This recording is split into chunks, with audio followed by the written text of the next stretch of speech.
Good evening, my friends. If you click on this title, How to Gain Inner Control Through the Power of Thinking, take this moment as a gentle invitation to slow down. Let the noise of the day begin to fade. Breathe softly and allow your mind to settle, like still water returning to its natural calm. As you listen, don't hurry to understand. Simply feel the vibration of the words. Let their rhythm guide you inward, toward that quiet space where understanding unfolds by itself. There exists within every human being a secret kingdom, vast and invisible, where the true battles of life are fought, the realm of thought. Though the world praises action and movement, it is the silent current of thinking that governs every deed, every word, every impulse that rises to the surface of human conduct. Thought is the unseen architect of character, the quiet sculptor that molds the destiny of the soul. Yet few pause long enough to behold its dominion. We rush, we react, we plan and strive, but seldom do we stand still and inquire, who is directing all this? And in that simple question begins the awakening of inner control.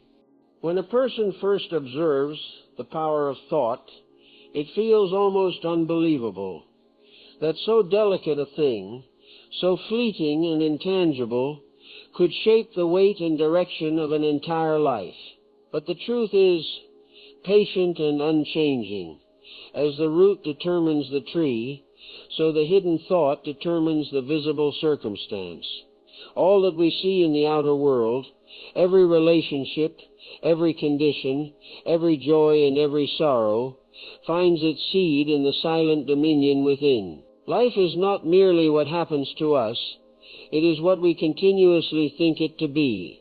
The sages of all ages have whispered that creation itself began as thought in the mind of the divine. Before any form appeared, there was the Word, the intention, the idea, the vibration of intelligence that gave rise to matter. So too, in the individual life, every reality is preceded by its mental conception. When we grasp this, the smallest event gains cosmic significance, for each moment becomes the echo of some thought once entertained, whether high or low, luminous or obscure.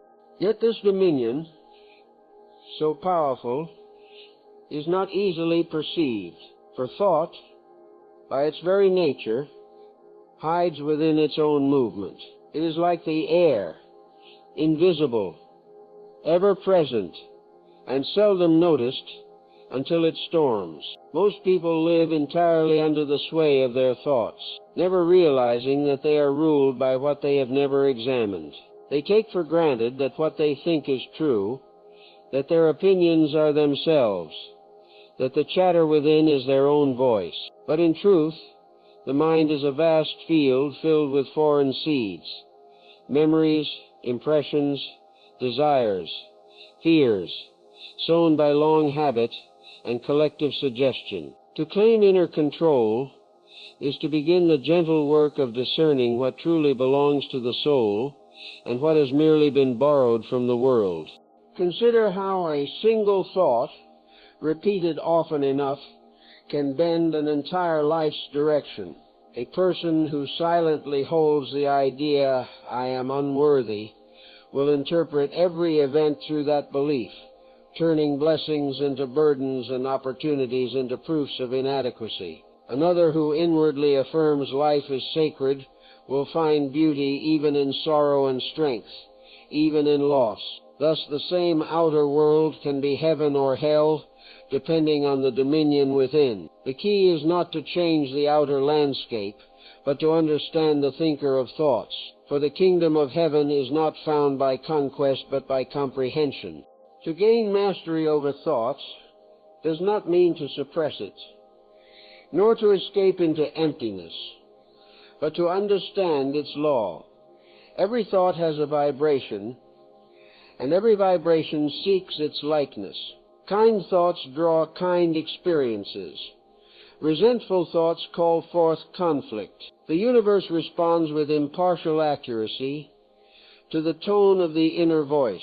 When this truth dawns, the mind becomes a sacred responsibility, not a playground of whims. We begin to watch what we allow to dwell there, knowing that the unseen architect never rests, and that each moment of inattention allows chaos to build its structure upon the foundation of our lives. In the earliest stages, the seeker feels overwhelmed by the sheer volume of thinking.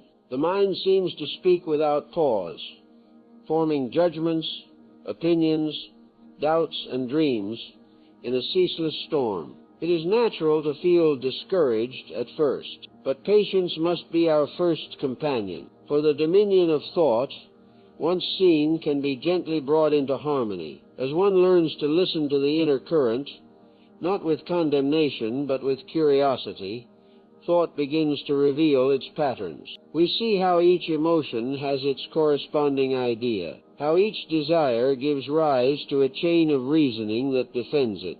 We begin to see cause and effect within ourselves, and this seeing, this quiet observation, is the beginning of freedom. True control does not arise through violence toward the mind. It is not an act of suppression, but of illumination. One cannot command what one does not understand. The will that tries to dominate thought through force becomes its prisoner, for what is repressed merely hides deeper and returns with greater power. But the soul that observes thought as it is, without labeling, without resistance, discovers that thought itself begins to slow, to soften, to align with the rhythm of awareness. This is the mystery that the mind, when looked upon with light, begins to reflect that light. In this first recognition, a subtle shift occurs. The seeker realizes that he is not his thoughts, but their witness. Between the thinker and the thought, there exists a space, small at first, but expanding with attention. In that space lives peace. There the movements of the mind can be seen as clouds passing across the sky of consciousness. They may be dark or bright, stormy or serene, but the sky remains untouched. When one knows oneself as that sky, inner control is no longer a struggle. It becomes the natural expression of understanding. So the path begins not with mastery, but with awareness. To know the dominion of thought is to step back from the restless tide and simply behold it. This simple act of seeing dissolves the false identification between self and thought. It restores dignity to the human spirit, for it reminds us that we are not victims of our minds, but their silent masters in potential. And thus the soul, having glimpsed the power of thought, begins to awaken a sacred responsibility, to think clearly, kindly, truthfully, to speak inwardly as one who knows that every word is a seed. For life is but the flowering of those seeds, and the garden of destiny is tended most deeply in silence. Now we stand at the threshold of deeper inquiry. If thought rules our world, what is its hidden source, and how may we reshape it according to divine law rather than whim? All that we call experience is but the reflection of what has already been shaped in the secret workshop of the mind. The outer world, with its movements and accidents, its sorrows and delights, its unexpected turns and seasons, is not a random collection of unrelated forces, but the mirror of inward condition. Each life walks within a sphere magnetized by its own thought, and though we speak often of fate, or fortune, or chance, these are but names given to our own creations once they have grown beyond our recognition. The universe does not conspire for or against us. It simply responds to the quality of our inner being. When the mind is clouded, the world appears hostile, indifferent, or empty. When the mind is clear, even difficulty becomes luminous with meaning. It is not that the outer conditions change immediately, but the interpretation shifts and with it the entire weight of experience. For perception is not the passive act we imagine. It is the shaping power of thought itself, bending the raw material of existence into forms that agree with its expectations. A wise being once said, "The mind is the builder." If we truly understood those words, we would watch our thinking as carefully as a craftsman guards his tools. Every thought is a stroke of the chisel, every mood a color upon the canvas of destiny. And yet most men build blindly. They strike the stone in darkness, lamenting the shape that emerges, not knowing that their own impatience, their own bitterness, has guided the blow. Thus they live surrounded by the architecture of their unexamined thoughts. If we look closely, we may see that every joy we have known, every achievement, every moment of deep peace, began with some inner conviction, a thought once believed. Likewise, every recurring pain, every repeated pattern of failure may be traced to a thought we have not yet released. The mind is the seed ground, and life faithfully reproduces what is sown there. When the inner soil is fertile with gratitude and truth, it bears noble fruit. When it is crowded with fear and resentment, it produces thorns. Yet in either case, the law is just, for it gives us precisely what we have planted. This is not a doctrine of blame, but of liberation. It tells us that we are never powerless. Even when the world seems to press against us, the true key of change lies within. For experience begins not with circumstance, but with interpretation, and interpretation is born of thought. One man meets adversity and grows bitter, while another, faced with the same adversity, grows wise. The difference lies not in the event, but in the thought that receives it. To grasp this truth is to enter into a new kind of responsibility. We begin to see that complaining against the outer world is like shouting at one's reflection in a mirror. The image will not soften until the face does. The conditions of life are not enemies to be fought, but teachers revealing the nature of our thinking. Each difficulty is a symbol, each encounter a message, each moment an answer to some inner question we have long been asking in silence. But how subtle are these questions? They are not always formed in words. Sometimes they are vibrations of feeling, the silent asking of the heart. When one feels life is against me, that feeling becomes a command to experience opposition. When one quietly holds there is meaning even here, that belief draws forth insight from the darkest hour. Thus, thought is not limited to language. It is the constant activity of consciousness, shaping experience in every breath.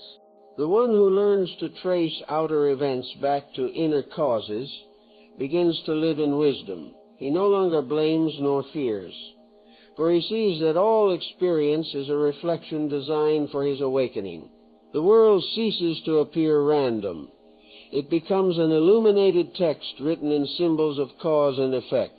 Through understanding, suffering transforms into instruction, and joy into confirmation. Nothing is wasted, for every experience is the outer echo of a thought that seeks to be known. The hidden source of experience lies deeper still, beneath conscious thinking, in the quiet reservoir of belief and desire. There, in that unseen region, the forces that shape our world are born. Most people are aware only of surface thought, the immediate stream of opinions and reactions. But beneath that surface flows a deeper current, the collective of all we have ever believed about ourselves, about life, about others. This deep current is what the mystics call the subconscious, the karmic memory, or the seed store of the soul. It is there that our repeated experiences are fashioned. Until we bring light into that region, we continue to live out patterns we do not understand. To awaken inner control, therefore, one must learn to descend into this hidden chamber, not to disturb it violently, but to illumine it with awareness. Every day one may sit in quiet reflection and ask, what thought within me gives rise to this experience? What belief am I living through this moment? At first the answers are faint, for the mind resists its own exposure. But with patience the veil thins, and the relationship between inner and outer becomes unmistakable. Then life itself becomes a scripture, and every event a verse revealing the divine law. The student of truth soon learns that he cannot think falsely about life and yet live wisely. To think falsely is to oppose the natural harmony of things, and the result will always be confusion and unrest. But to think truly, to think in accordance with universal order, is to bring peace to the heart and clarity to the path. For truth is not a mere idea, it is a vibration that harmonizes all it touches. The mind that aligns with it begins to attract conditions of beauty, simplicity, and strength. This is why the ancients placed such reverence upon thought, treating it not as an idle function, but as a sacred act. In their eyes, thinking was prayer, and every sustained idea was a petition to the unseen forces of creation. To think of love was to summon love. To dwell upon fear was to invoke fear. The universe answers to the tone of the inner word, for it knows no other law. Thus, to gain inner control through the power of thinking, one must first recognize this correspondence, that the hidden world within shapes the visible world without. Only then can one begin to direct thought consciously, to plant the seeds of harmony in place of disorder, to choose understanding over complaint, gratitude over resentment, peace over conflict. When this recognition deepens, the seeker begins to sense a new possibility, that the chaos and confusion so common to modern life arise not from the outer world itself, but from minds untrained in this sacred law. The next step, then, is to observe the modern mind in its disorder. How the clamor of noise and haste have dulled the inner sense, and how the ancient art of right thinking has been forgotten in the pursuit of sensation. Section 3. The disorder of modern minds. If one were to stand upon a hill and gaze down upon the cities of the present age, their ceaseless movement, their restless noise, the flashing of lights that never dim, one might sense not only the physical hum of industry, but the psychic storm that underlies it. For the world today is not merely busy, it is inwardly disordered.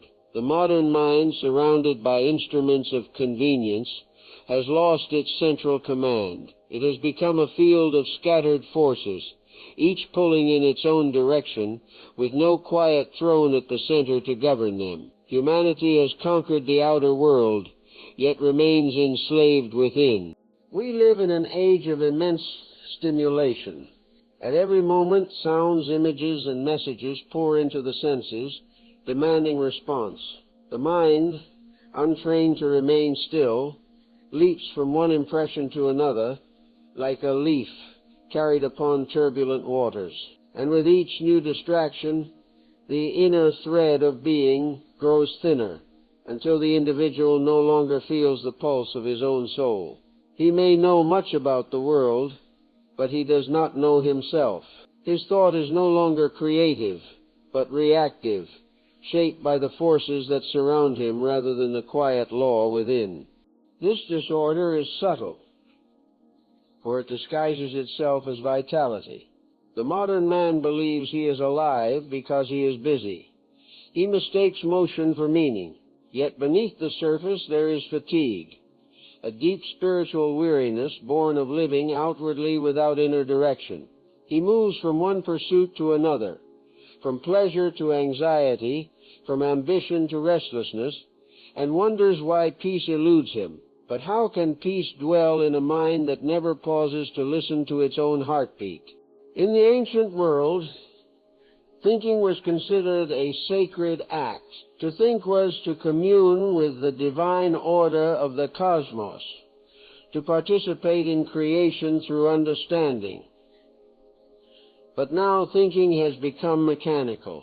Most thoughts that pass through the modern mind are not thoughts at all, but repetitions, echoes of what others have said, fragments of information, half-formed impressions that vanish as quickly as they arise. The mind has become a machine of reaction rather than reflection, and where reflection is lost, consciousness itself begins to dim. Observe, for instance, how the moment a silence appears in conversation or solitude, anxiety often arises. People rush to fill the space with noise, the hum of a device, the flicker of a screen, the chatter of meaningless words. Silence, once the natural ground of wisdom, has become feared, as though to be alone with one's thoughts were a punishment. But silence is the temple in which true thinking begins. Without it, thought never sinks below the surface. It remains scattered, shallow, and weak. The disorder of the modern mind is also moral, not in the narrow sense of conventional morality, but in the deeper sense of integrity, the harmony between thought, word, and deed.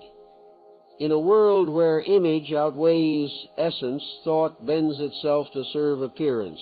People no longer think to know truth, but to justify opinion. They reason not to discover what is right, but to defend what is convenient. Thus thought becomes corrupted at its root, for it no longer seeks alignment with reality, but with desire. The result is conflict, both within the individual and among nations, for wherever truth is forgotten, division follows. Technology, which might have freed the mind for contemplation, has instead multiplied its distractions. The constant influx of information feeds curiosity, but starves wisdom. Knowledge accumulates without order, like sand poured endlessly into a vessel without foundation. The individual feels informed, but remains inwardly confused. The more he knows, the less he understands. This is the strange paradox of our time. Abundance without meaning, connection without communion, motion without purpose. The mind that is constantly stimulated loses its power of concentration. It flits from one thing to another, unable to hold a single thought long enough for it to bear fruit. Yet concentration is the root of creation. Without it, no idea can mature, no insight can descend. The ancients compared thought to a lamp. When its flame is steady, it illuminates truth. When it flickers, it distorts everything it touches. The modern mind is like a lamp shaken by every passing wind, unable to cast a clear light upon reality. To regain inner control, one must first acknowledge this condition without judgment. For judgment is another form of disorder, an agitation of the mind pretending to be clarity. We must simply observe the confusion, the noise, the scattering of attention, and understand that this is the natural result of long neglect. The mind, like a garden untended, has grown wild. Weeds of anxiety, habit, and imitation have taken root where once clarity might have flourished. But even a wild garden may be restored through patience and care. The first act of healing is to reclaim silence. Not silence imposed by force, but silence chosen with love, the gentle refusal to be perpetually entangled in the web of outer impressions. When one begins to dwell, even for a few minutes in quiet, something begins to settle. The waves of thought, though restless at first, slowly find rhythm. The mind remembers its own nature, spacious, luminous, receptive, and in that remembrance the fragments begin to gather around a center. That center is the self, the silent witness who is never lost, only drowned out by noise. As silence deepens, one begins to see the nature of disorder itself. It is not caused by the world, but by identification with the world's turmoil. When the mind is turned outward without balance, it absorbs confusion as its own. The discipline of the seeker is to reverse this movement, to turn attention inward, not in rejection of the outer world, but in order to find the stillness from which right relation to the world can arise. Only from that stillness can thought become orderly, for order is the reflection of peace. Yet this task is not easy, for the unconscious momentum of disorder continues to act even as we begin to awaken. Thoughts rush in unbidden, emotions flare, old habits seek expression, but every time we return to quiet observation, we weaken their hold. Little by little, the fragments of the mind are drawn together under the light of awareness. The soul, once scattered across 1,000 impressions, begins to recollect itself, and from recollection arises power, the power to choose one's thoughts consciously. This is the beginning of mastery, to no longer be the servant of the mind's unrest, but its calm governor. The modern world, for all its turmoil, offers the perfect training ground for such mastery, for it tests the seeker constantly. Amid noise, he must learn to be silent. Amid confusion, he must learn to be still. Thus what seems like chaos becomes his discipline, and the disorder of the age becomes the instrument of his awakening. Now that we have seen how the modern mind has fallen into confusion, we must look deeper still into the hidden tyranny of thought itself, and how unconscious thinking, left unchecked, quietly rules human destiny. There is a quiet despotism ruling within most human beings, seldom acknowledged, yet more powerful than kings or governments, the tyranny of unconscious thought. This hidden ruler acts without consent, commands without voice, and shapes the whole pattern of existence without ever appearing in the light of awareness. Every man and woman lives under its influence until the moment of awakening, when the veil is lifted and they perceive that their chains were woven not of iron, but of ideas. What is unconscious thinking? It is thought that has become habitual, automatic, repeating itself in endless cycles without the guidance of deliberate intention. It is a mechanical current of memory, emotion, and reaction, flowing beneath the surface of consciousness like an underground river, whose waters color every stream that emerges above. One may believe oneself free, acting out of choice, yet all the while these buried patterns are directing the will, the tone of the voice, the tendency of judgment, the recurring fears and desires. All are shaped by thoughts long forgotten, yet still active in the depths. The human mind, like a great garden, contains seeds planted throughout the ages. Some were sown by parents and teachers, others by society, still others by the soul itself, in previous states of experience. These seeds, once lodged in the soil of the mind, sprout whenever conditions favor them.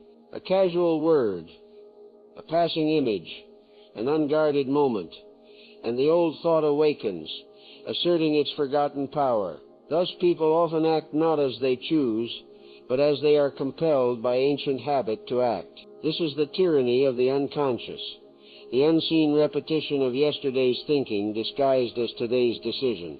It manifests in countless ways. A person wounded once by betrayal may unconsciously weave suspicion into every new relationship. Another, long praised for success, may live enslaved to the thought of achievement, fearing failure as though it were death. Others still, having been taught that the world is cruel, will unconsciously attract situations that confirm that belief, mistaking them for proof rather than projection. And all the while the true self, pure, spacious, unconditioned, lies dormant beneath the weight of these unexamined patterns. This unconscious thinking is not inherently evil.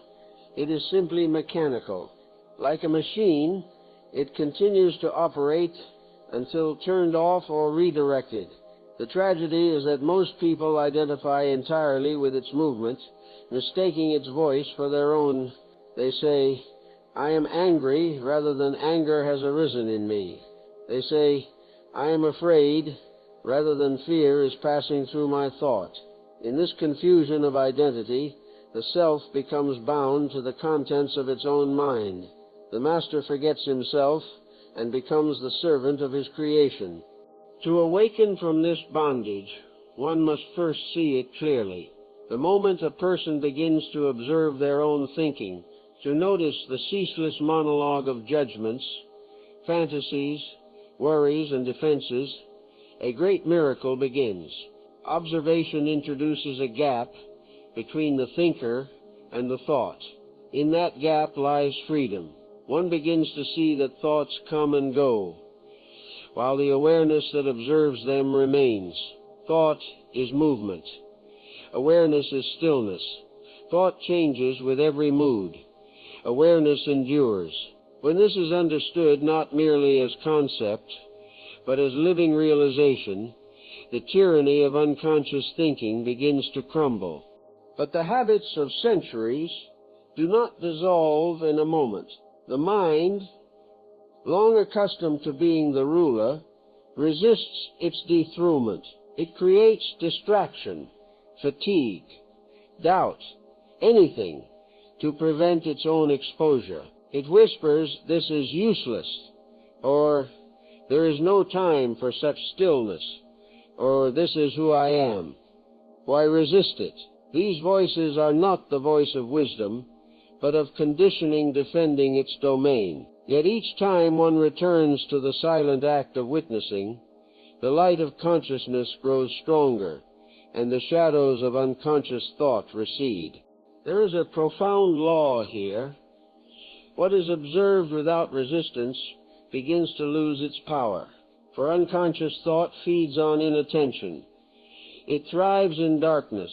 When brought into the light of awareness, its momentum weakens. One begins to see that anger, fear, pride, and craving are not personal demons, but impersonal energies, forms of thought that have outlived their purpose. They are the echoes of experiences once misunderstood, now asking to be seen and released. Thus the work of liberation is not to fight the mind, but to understand it. In spiritual psychology, this process is known as bringing the unconscious to consciousness. It is not a violent exposure, but a gentle illumination, like opening shutters to allow morning light into a darkened room. At first, the dust and disorder become visible, which can be unsettling, but that very seeing is the beginning of cleansing, for nothing truly harmful can survive in the clear light of understanding. One must learn to observe not only personal thoughts, but collective ones, the vast tide of ideas and opinions that move through society. For humanity, too, has its unconscious mind, shaped by centuries of fear and greed. These collective thought forms influence entire generations, dictating values and behaviors that few ever question. When one begins to think independently, not in rebellion, but in sincerity, one steps out of the hypnosis of the age, and that is one of the greatest acts of freedom a human being can perform. Unconscious thinking is not ended by mere willpower. To struggle with thought is to feed it. True mastery arises when attention becomes so steady, so luminous, that thought begins to obey it naturally. Imagine a river swollen with rain. The more one fights its current, the more one is swept away. But if one learns to stand quietly on its bank, observing its flow, the river eventually finds its level. In the same way, when awareness remains undisturbed, thought gradually settles into harmony. To live consciously, then, is not to suppress thought, but to participate in it knowingly. It is to think as one plays a sacred instrument, aware of every note and its resonance. When this inner awareness becomes continuous, thought ceases to dominate. It becomes a servant of higher purpose. The mind still functions. It plans, remembers, imagines, but it no longer usurps the throne of the self. The true ruler, awareness itself, resumes its rightful place. Only then can we begin to see the deeper structure of bondage, how emotion, desire, and fear intertwine with unconscious thought, feeding it, coloring it, sustaining its tyranny. For thought does not rule alone. It is allied with feeling.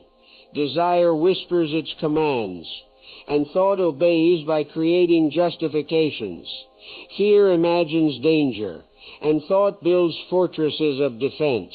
Thus, to free the mind completely, one must look next into the shadow where emotion and thought are joined, the realm of desire and fear, the hidden forces that give unconscious thinking its power. When we gaze inward, beyond the restless surface of thought, we find two ancient forces stirring beneath desire and fear. These are the twin currents that set the whole machinery of thinking into motion. Like hidden winds upon a lake, they shape every ripple of the mind. One whispers, "I must have," and the other trembles, "I must not lose." Between them, thought runs ceaselessly, constructing worlds of hope and dread, pleasure and pain. These two shadows, desire and fear, are the secret masters of the unconscious mind, and until they are understood, no true control of thought is possible. Desire at its root is not evil. It is the impulse of life itself, the yearning of spirit to manifest, to experience, to grow. Without it, there would be no creation, no art, no love, no seeking of truth. But when the pure impulse to express becomes entangled with ignorance, desire turns into craving. It ceases to be movement from wholeness and becomes a movement toward what is imagined to be missing. It seeks fulfillment in things, people, or conditions, forgetting that its real object lies within. Thus, craving is the shadow of divine desire, the reflection of light distorted by attachment to form. Fear is its counterpart. Where desire reaches outward, fear contracts inward. It clings, guards, and resists change. Fear is the shadow cast by the instinct of preservation. When it loses faith in the eternal, it tells the mind that safety lies in possession, in control, in the avoidance of loss. Together, desire and fear weave the web of personal illusion. Desire draws us forward. Fear pulls us back. And between the two, the soul is stretched upon the rack of time. Every thought that disturbs peace can be traced to one or both of these forces. A thought of ambition springs from desire. A thought of anxiety springs from fear. Even the subtler forms, the constant need to be approved, the quiet dread of failure, the restless longing for more experience, all are variations of these primal movements. The tragedy is that both are based upon the same illusion, that peace depends on circumstance, that happiness is something to be attained or protected rather than realized as the nature of being itself. If one were to watch carefully the birth of a single thought, one would see how quickly these forces intervene. A neutral perception, a sound, a word, a memory arises. Then, almost instantly, the mind begins to color it. I want this, or I must avoid that. From these simple reactions, whole chains of thought are forged, carrying the mind far from the original perception into worlds of imagination and emotion. Thus, thought becomes a servant of desire and fear rather than a mirror of truth. The wise have always taught that mastery of the mind begins with understanding these two shadows, not by suppressing them, for suppression merely drives them deeper, but by seeing them clearly in their operation. When desire arises, observe it, feel its pull, its promise, its urgency. Do not condemn it, but inquire gently, what is it I truly seek beneath this desire? Often one will find that every desire points ultimately to the same longing for peace, for love, for wholeness. The object changes, but the essence remains. To see this is to begin to redirect the force of desire inward, toward the realization of the self, rather than its distraction in outer pursuits. Likewise, when fear arises, one may ask, what is it I truly wish to preserve? Fear always seeks to protect something believed to be fragile: reputation, security, affection, life itself. Yet in the light of awareness, one begins to see that the true self is not fragile. It cannot be diminished by opinion, circumstance, or time. The things fear clings to are shadows. The reality it ignores is eternal. As this insight deepens, fear loses its authority. It may still arise as a reflex, but it no longer dictates thought. Desire and fear, left unexamined, corrupt thought at its root. They make thinking personal, self-centered, and partial. Desire makes the mind see only what it wants. Fear makes it see only what it dreads. Between the two, reality is distorted and truth is lost. To think truly, the mind must be free from both attraction and aversion. It must look upon things as they are, not as it wishes or fears them to be. This impartial seeing is the beginning of wisdom. Consider how even noble ideas are often colored by these forces. A person may seek spiritual knowledge out of desire for power or out of fear of uncertainty. Another may perform acts of kindness from the desire for recognition or the fear of guilt. Yet purity of mind lies not in the act itself, but in the motive behind it. When desire and fear are purified, when action flows from understanding rather than compulsion, thought becomes luminous, steady, and calm. It no longer serves the ego's restless hunger, it serves truth. In the presence of deep awareness, desire and fear begin to transform. They do not vanish, but their nature changes. Desire becomes aspiration, the upward movement of the soul toward its own perfection. Fear becomes caution, the wise recognition of cause and effect, guiding conduct without binding the heart. When thus transmuted, both forces become servants of growth rather than tyrants of bondage. This transformation is the alchemy of the inner life, where base metals of passion are turned into the gold of wisdom. Yet to reach this stage, the seeker must pass through the fire of seeing. Seeing without resistance, without pretense. To stand in the presence of one's own craving or terror without escape is a rare courage, but it is the only gateway to freedom. For what is seen completely is understood, and what is understood loses power to enslave. In that moment of clear vision, the machinery of unconscious thought halts, and the mind rests in stillness. This stillness is not emptiness. It is fullness, the state in which thought no longer reacts, but reflects. It becomes transparent to truth, like a calm lake mirroring the sky. In such stillness, one perceives the movements of desire and fear as natural energies within the human condition, yet no longer identifies with them.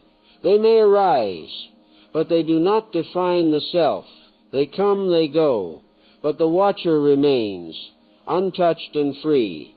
As long as desire and fear dominate, thought remains chained to illusion, but when they are seen through, thought regains its rightful dignity. It becomes a clear instrument of perception, guided not by craving or defense, but by understanding. Then begins the true use of the mind. not for the pursuit of pleasure or the avoidance of pain, but for the discernment of truth. And here another danger appears, subtler, yet just as binding. The illusion that mere reasoning, detached from the heart, can lead to mastery. Many who escape the passions of emotion fall into the cold dominion of intellect, mistaking analysis for insight, logic for wisdom. Thus we must next explore how material reasoning, though powerful, fails to bring peace when it is severed from the living spirit within. There comes a point upon the inner path when the seeker, weary of emotional bondage, turns to the mind as his savior. He resolves to think clearly, to live by reason rather than impulse. This is a noble step, yet it conceals a subtle danger. For intellect, when divorced from spirit, can become as great a tyrant as passion. In escaping the slavery of desire and fear, many fall into the colder slavery of analysis, mistaking the brilliance of thought for the light of wisdom. They become clever instead of free, articulate instead of peaceful, and the false power of reasoning, unillumined by love and humility, builds a new prison, one whose bars are invisible, made of logic and pride. Reason is a divine gift, but like all power, it must serve a higher order. When reason is used merely to calculate advantage, to defend opinion, or to manipulate circumstances, it loses its sanctity. It becomes the servant of the ego, providing justifications for whatever the heart craves. The intellect is then like a brilliant advocate pleading for a blind client. It wins arguments but loses truth, for truth is not established by reasoning. It is discovered through understanding, which is born of union between the mind and the soul. The modern world worships reasoning as the supreme faculty, imagining that knowledge alone can bring happiness. It has built vast systems of science, technology, and philosophy, all founded upon analysis and measurement. Yet despite this intellectual abundance, humanity remains inwardly restless, morally uncertain, spiritually impoverished. The reason is plain. Intellect can organize matter, but it cannot order the soul. It can explain how the stars move, but not why the heart longs for meaning. It can divide and categorize endlessly, but it cannot unite. Only wisdom, which is reason illuminated by compassion, can do that. Consider how the reasoning mind behaves when it encounters suffering. It asks, "How may I escape?" It analyzes causes, calculates solutions, perhaps distracts itself with new pursuits. But the wise mind asks, "What is this suffering teaching me?" It listens rather than argues, feels rather than explains. The reasoning mind seeks to rearrange conditions. The wise mind seeks to understand them. One lives on the surface, the other touches the root. Reason, in itself, is neutral, a tool of the will. It can serve light or darkness, depending upon the intention that wields it. When joined with ego, it becomes cunning. When joined with spirit, it becomes insight. The danger lies in mistaking intellectual mastery for inner control. A man may conquer every branch of knowledge and yet be conquered by his own thoughts. He may argue convincingly about virtue while living in deceit, or preach freedom while bound by his own opinions. For reasoning deals in appearances, but truth concerns being. The intellect delights in distinctions. It says, "This is good, that is bad, this is mine, that is yours." It divides endlessly, believing that by dividing it can understand.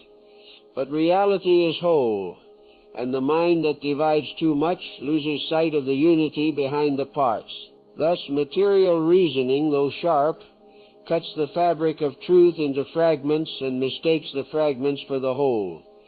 The world then becomes a collection of objects to be used rather than a living order to be revered, This is why the age of intellect, though rich in knowledge, is poor in reverence. There is also a subtle vanity that arises with intellectual power. The reasoning mind loves to feel superior. It finds pleasure in refuting others in being right. But truth is not won by victory in argument. It is revealed to the humble heart. The intellect that believes itself infallible closes the very door through which illumination might enter. The wise never boast of understanding, for they know that wisdom is not possessed. It is participated in, it belongs to the divine order, and the mind can only reflect it when it is still and pure. To see the false power of reasoning, one must observe how it perpetuates confusion, even while pretending to dispel it, for every conclusion reached by thought gives rise to a new question, and each answer, however refined, contains its own uncertainty. This is not a flaw in logic, but a limitation of its field. Reason can move endlessly within the circle of the known, but it cannot step beyond it. The mysteries of love, beauty, and grace are not accessible to analysis. They must be experienced in silence. When the mind accepts this limitation, it ceases to struggle and becomes open to higher perception.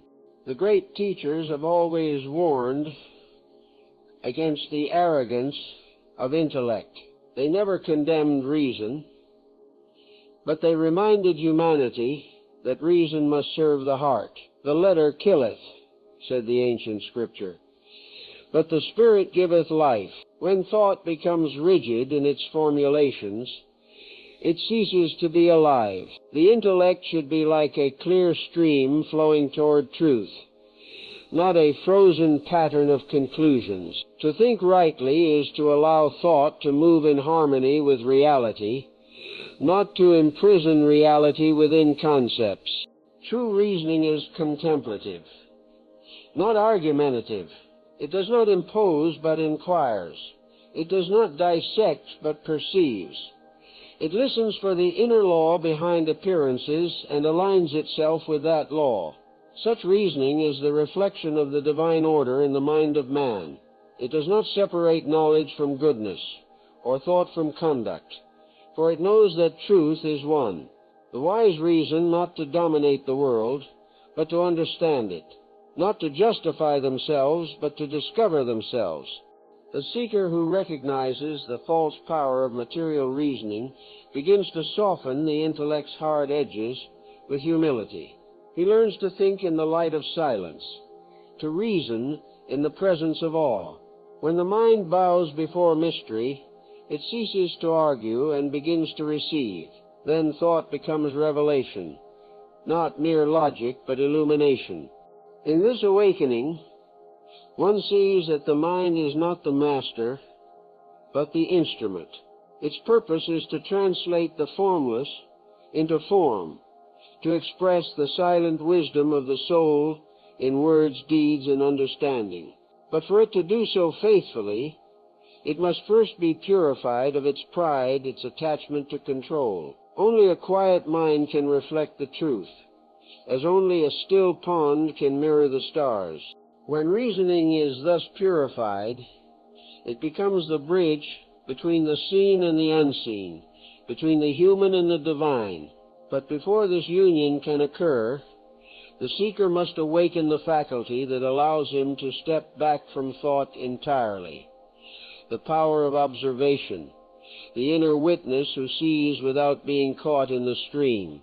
For without this awakening, thought continues to rule. With it, thought becomes obedient. And so we now approach that turning point of true mastery, the arising of the inner observer, the watcher of thought, through whom the soul begins to regain its lost dominion. There is a moment in every sincere seeker's journey when a subtle light dawns within, not the light of new information, but the light of awareness itself. It is not the mind acquiring more knowledge, nor the heart feeling a new emotion, but something beyond both awakening to its own presence. This is the birth of the inner observer, the silent witness, who stands apart from the ceaseless activity of thought and looks upon it with stillness, as one might watch the waves of the sea without being swept away by them. For ages, human beings have lived identified with the movements of their minds. They have said, "I think, therefore I am," not knowing that being precedes thinking. But when the observer awakens, the illusion of identification begins to dissolve. One sees that thoughts arise, move, and fade, yet something remains that does not move or fade. That something is awareness, the eternal presence that illumines every thought, but is itself untouched by any. The awakening to this simple fact is liberation's first breath. At first, this awareness appears faint, like a candle flickering in a storm. The noise of thought still dominates, the waves of emotion still crash and roar. But the very act of watching begins to quiet them. For thought, when observed without interference, loses its momentum. It draws its strength from unawareness, from the unconscious participation of the observer, who mistakes himself for it. When one ceases to identify, thought is deprived of fuel. It continues for a while out of habit, then gradually subsides, like a wheel spinning after the power has been cut off. The awakening of the inner observer is not an act of effort, but of recognition. It cannot be forced by discipline, nor reached by reasoning. It appears spontaneously in the moment one truly sees that thought is a movement, and that which sees is unmoving. To recognize this distinction, even for an instant, is to stand at the threshold of freedom. From then on, every thought, emotion, and impulse becomes an object in consciousness rather than a master of it. To understand the nature of this observer, one must realize that it is not a part of the mind. It does not think, it knows. It does not react, it witnesses. It does not judge, it illumines. When one rests in this awareness, there is a sense of vastness of space. The mind continues to function. Thoughts appear, plans unfold, memories arise, but they move within a greater stillness. One is no longer trapped within their content, but aware of their passing. At first, the seeker may fear that such detachment will make life cold or impersonal, but the opposite is true. When one is not entangled in thought, one begins to perceive the beauty and tenderness of existence more deeply. The observer does not deaden feeling. It purifies it. Freed from the distortions of fear and desire, emotion becomes transparent. Love becomes quiet strength. Joy becomes serenity. Sorrow becomes understanding. The heart, once ruled by confusion, now beats in rhythm with the silent mind. This inner witnessing is the foundation of self-knowledge. Without it, one merely reacts. With it, one begins to see cause and effect within oneself. You notice how a particular thought produces tension, how another brings calm. You see how certain ideas feed vanity, while others awaken compassion. You begin to trace the subtle threads that connect thinking to being. Each moment of observation is a revelation. For in seeing clearly, the false falls away of its own accord. Imagine standing before a mirror and suddenly realizing that the reflection is not you. Until that moment, you had lived trying to correct the image, to dress it, to defend it. But when you see that the reflection is merely a projection, you turn your gaze to the source, the one who stands before the mirror. That turning is the birth of the observer. Thought is the reflection. Awareness is the reality. When awareness takes its rightful place, life begins to change without struggle. You no longer battle every thought or emotion. You simply watch them arise and pass. In that watching, they lose their authority. Old patterns of reaction, once automatic, start to dissolve. The anger that once possessed you now appears as an energy passing through you. The fear that once paralyzed you now seems like a shadow cast by the mind. Gradually, a calm confidence takes root, the confidence of one who knows that nothing in the realm of thought can harm the reality of the self. This awakening also reveals the astonishing creativity of the mind. When you are no longer entangled in its noise, you begin to sense its purity, its natural intelligence. Thought becomes fluid and luminous, no longer driven by compulsion, but guided by awareness. You may find that insights arise unbidden, that understanding deepens without reasoning. The mind becomes an instrument through which the silence of the soul expresses itself. This is the true harmony between thought and awareness, not suppression, but cooperation.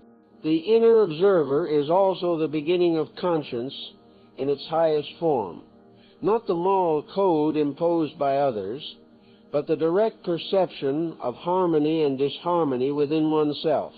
When you watch a thought of envy or deceit arise, you feel its vibration immediately, you sense its discord. When a thought of compassion appears, you feel its quiet rightness. Thus, morality becomes not an external law, but an inner music. You act rightly not because you must, but because disharmony has become unbearable. To live from this state is to dwell in freedom. The events of life still come, pleasure and pain, praise and blame, but they are seen as passing weather across the sky of consciousness. The sky remains untouched, serene. You act in the world, but no longer as one who is lost in the play. You act as one who knows he is playing. The mind becomes a servant of the present moment, rather than its master. Yet, this awakening must be nurtured, for the old habits of identification are strong. The mind will tempt you to fall asleep again, to become absorbed in its stories. But each time you return to awareness, the spell weakens. In time, observation becomes continuous, natural, effortless, like breathing. You no longer need to remind yourself to be aware. Awareness itself lives through you. This is the true beginning of inner control. It is not the domination of thought by force, but the quiet governance of thought through understanding. The awakened observer is like a steady flame in a darkened room. It does not struggle with the shadows, it simply shines, and in its presence darkness disappears. Now, having awakened this silent witness, we must learn to strengthen it, to train attention so that it remains steady, unwavering, capable of guiding the movements of thought with precision and grace. For awareness must become focus. The light must be gathered into a ray. The awakening of awareness is like the first glimmer of dawn, but dawn is not yet day. The light must grow, must spread across the inner horizon until all is illumined. That spreading of light is what we call the discipline of attention, the training of consciousness to remain steady, gathered, awake. Without this discipline, awareness remains fragile, easily lost amid the whirl of impressions. But when attention is cultivated with patience and devotion, it becomes the pillar of inner control, strong enough to sustain peace in the midst of movement. Attention is the soul's most precious power. Wherever it is directed, their life flows. Yet most people scatter it endlessly, giving a little to every sound, every sight, every passing thought, until nothing of it remains whole. Like sunlight diffused through clouds, their consciousness warms nothing deeply. They live distracted, half awake, touching life without truly experiencing it. But the seeker, having glimpsed the freedom of the inner observer, begins to recall his attention from its dispersal, to gather it again into unity. The first step in this discipline is simple presence, to be wholly where you are. This sounds easy, yet it is the rarest art. The body may sit, but the mind wanders through memory and imagination. One must learn to bring thought, feeling, and action together in the same moment. When drinking water, drink only water. When walking, be aware of walking. When listening, listen without preparing to reply. In these small acts of wholeness, attention is strengthened. What is practiced in simplicity later becomes available in complexity. The undisciplined mind flits constantly between past and future, between regret and anticipation. It seldom dwells in the living present, where alone power resides. The past is a shadow that no longer exists. The future is a mirage that has not yet appeared. The present, silent and unadorned, is the doorway to eternity. The more one learns to rest attention here, the more one begins to taste a timeless peace. For in the present moment, thought becomes quiet. Desire loses urgency and fear loses form. To develop steady attention, the seeker must also learn the art of returning. Even the most earnest mind will wander, drawn by old habits, but the power lies not in never wandering, but in always returning. Each return strengthens the muscle of awareness. In this way, distraction itself becomes a teacher, for it reveals where energy leaks away and calls it back to center. One learns not to fight distraction, but to transform it into mindfulness. True attention is not tension. Many mistake concentration for strain. They tighten the mind, forcing it to focus. But forced attention is brittle. It cannot endure. Real attention is relaxed, yet alert, like a flame that stands upright without flickering. It is not achieved by will, but by love. What you love, you attend to naturally. When the heart and mind are united in reverence for truth, attention flows effortlessly toward it. Thus, the discipline of attention is also the education of love. Love of truth, of beauty, of the divine order that pervades all things. To aid this discipline, the ancients recommended practices of stillness, meditation, contemplation, prayer. These are not escapes from life, but rehearsals for it. In meditation, one learns to hold the mind gently upon a single object, a word, a breath, a light, and to observe when it wanders. Slowly, the intervals of stillness grow longer. Thought begins to obey attention rather than drag it away. What begins as exercise becomes natural being. Eventually, one carries this stillness into all activities, working, speaking, and living from a center that does not move. Attention, once disciplined, becomes creative power. When directed inward, it reveals the structure of the mind. When directed outward, it transforms the world. Whatever one holds steadily in consciousness begins to shape reality. This is not superstition, but law. Attention is the channel through which the forces of thought flow into manifestation. If you dwell long enough upon fear, you give it substance. If you hold steadily the idea of harmony, it begins to appear around you. Thus, mastery of attention is mastery of creation. But one must be cautious, for this power is sacred. To use attention for selfish ends is to degrade it. The true student does not practice to control the world, but to align with truth. He learns to direct attention not according to desire, but according to wisdom. The disciplined mind becomes like a polished mirror, reflecting only what is true, uncolored by preference or aversion. From this clarity, right action arises naturally. The discipline of attention also refines perception.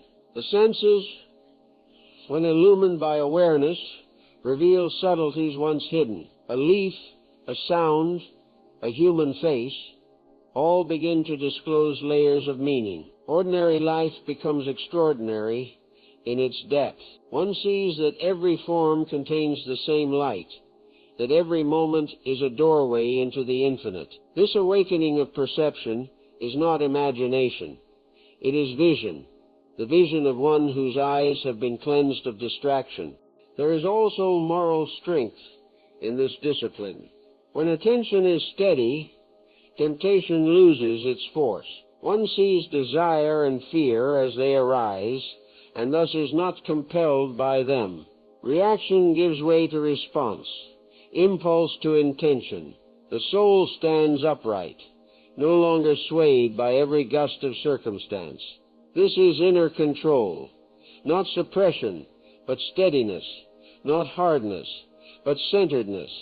Yet the greatest gift of disciplined attention is communion. As attention deepens, the separation between observer and observed begins to dissolve. The flower you gaze upon, the person you listen to, the act you perform, all draw you into their essence. You become the seeing, the listening, the doing. The ego, that restless commentator, falls silent. Only pure awareness remains, merging with what it beholds. In that unity lies joy, a joy not of possession, but of participation in the wholeness of being. But attention, like all forces, obeys law. It is not free to operate without consequence. Whatever one holds steadily in thought and feeling sets in motion causes that must return as effects. To understand this is to walk consciously under the great law that governs both the visible and invisible worlds, the law of cause and effect. For every vibration of thought is a seed, and the universe, unfailingly just, gives back to each according to its nature. In the quiet depths of existence, beneath all seeming chance and fortune, there moves a perfect rhythm, the law of cause and effect. It is the most ancient of all laws, the very breath of divine order. It governs not only the fall of a leaf or the orbit of a star, but also the secret life of thought within the human heart. Every motion of mind, every wish, every impulse, every silent word sets in motion a chain of causation that must find its corresponding return. Nothing in the moral or mental realm is lost, nothing forgotten, for the universe itself is a mirror that faithfully reflects the quality of consciousness back to its source. This law is not punishment, it is precision. It has no anger, no mercy, no partiality, only perfect balance. To understand it is to begin to see that the conditions of one's life, pleasant or painful, are not accidents but answers. They are the outward forms of inward causes, the visible manifestations of invisible thoughts. As the tree bears fruit according to its seed, so experience bears results according to the thoughts we have nurtured in the soil of the mind.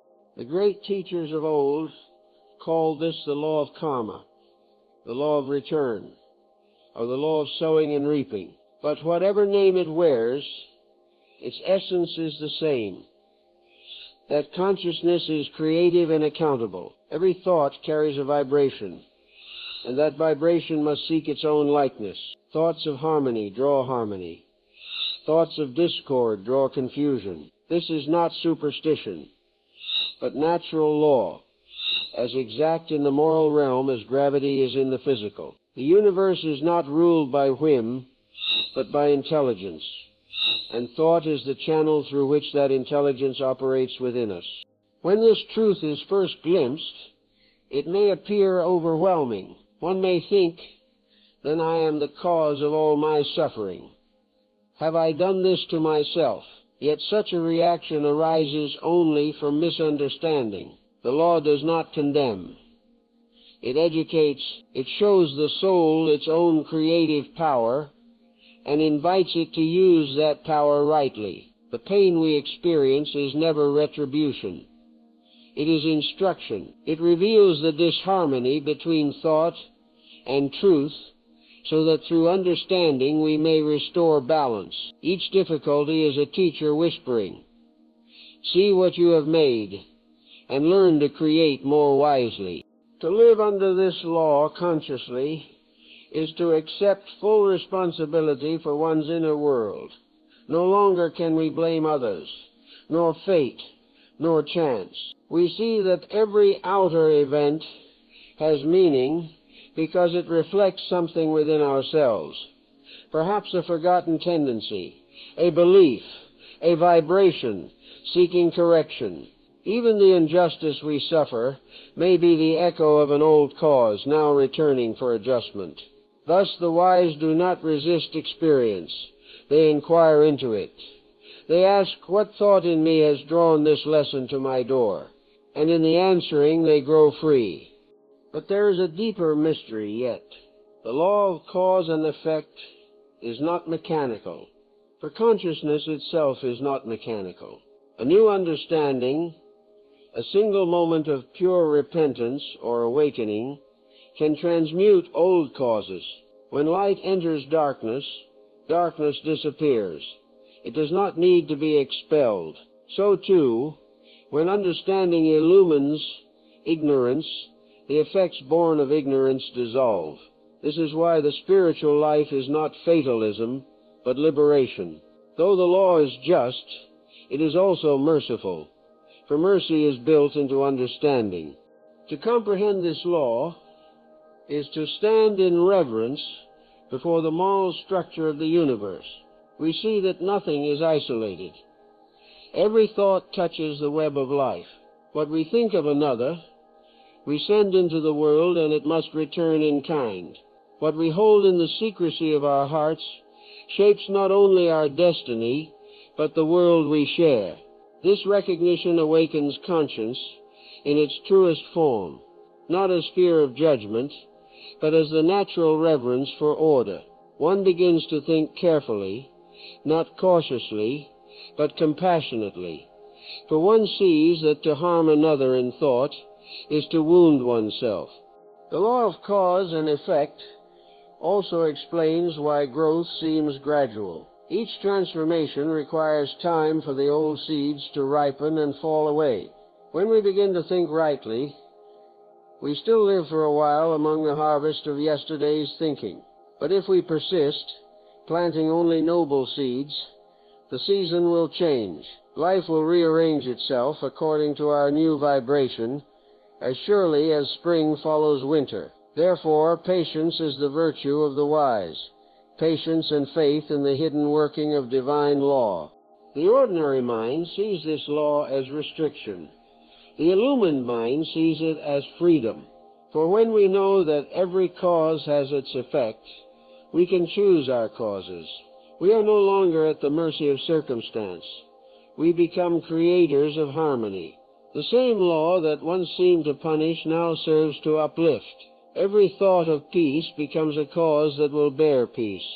Every act of kindness a seed that will flower in beauty. Life ceases to be a tangle of accidents and becomes a tapestry of meaning. This understanding also gives serenity in adversity. When hardship comes, the wise do not curse it, for they know it is lawful. They meet it with humility, learning its lesson and transmuting its energy. Even pain becomes sacred when seen as a messenger of balance. It is resistance that makes suffering heavy. Acceptance turns it into strength. To live thus is to live in harmony with the universe, to move not against the current of law, but with it as a leaf carried gently upon the river of divine order. Yet there is a still greater mystery hidden within this law, that thought, when purified and sustained, not only attracts experiences, but creates them. The universe responds to sustained mental patterns, shaping itself around the blueprint of consciousness. Words, spoken or silent, act as living seeds in the subtle world. They gather energy, draw substance, and in time manifest in form. Thus, the next step in our journey must be to understand the sacred mystery of the creative word, and how inner speech becomes the builder of destiny. In the beginning of all beginnings, says the ancient scripture, "The Word was with God, and the Word was God." This mysterious phrase, repeated by seers in many tongues, points to a truth more profound than language, that vibration, the uttered thought, the sound of consciousness itself, is the generative power of creation. The universe is not built of dead matter, but of living resonance, and thought, clothed in inner or outer speech, is the key by which this vast resonance is shaped. Every word spoken, whether aloud or silently in the chambers of the mind, carries a pattern, a frequency, a seed of manifestation. To think is to speak inwardly. To speak is to give form to invisible energy. Thus the true occultist, the seeker of hidden law, treats language with reverence. He knows that words are not idle sounds, nor thoughts idle vapors, but instruments by which spirit molds substance. What we call inner speech is in truth the silent architect of life. If one listens inwardly, one may hear this ceaseless murmur, the continuous monologue by which the personality describes its world. "I am tired. I am afraid they do not understand me. This is mine. I will fail. I will succeed." These phrases, repeated day after day, engrave their patterns upon the subtle field of being. The universe, obedient and impartial, begins to mirror them in circumstance. Thus man becomes the prophet of his own destiny, blessing or cursing himself through the unconscious use of the word. To recognize this is to awaken tremendous responsibility. For every thought is a word unspoken, and every word is a thought made flesh. The mind is a sacred altar, upon which words are continually offered, either to the divine or to the shadow. When the altar burns with confusion, the smoke ascends as chaos. When it burns with reverence, its fragrance draws harmony. Therefore, the discipline of speech, both outer and inner, is the next step toward mastery of thought. Consider how easily words are scattered in daily life. We speak quickly, often carelessly, to fill the emptiness between moments. Yet each word sets energy in motion. A harsh word disturbs not only the listener, but also the speaker, for its vibration returns to its source. Likewise, a kind word heals both giver and receiver. Even silent thoughts of resentment, though never spoken, travel outward in subtle currents and attract their likeness. The air around every person is filled with these unuttered words, forming a magnetic field that others can feel, though they may not name it. When we begin to purify our speech, we soon discover that the purification of thought follows naturally. To restrain the tongue is to train the mind, for words reveal the quality of inner life. The wise, therefore, speak little, and when they do, their words carry the fragrance of silence.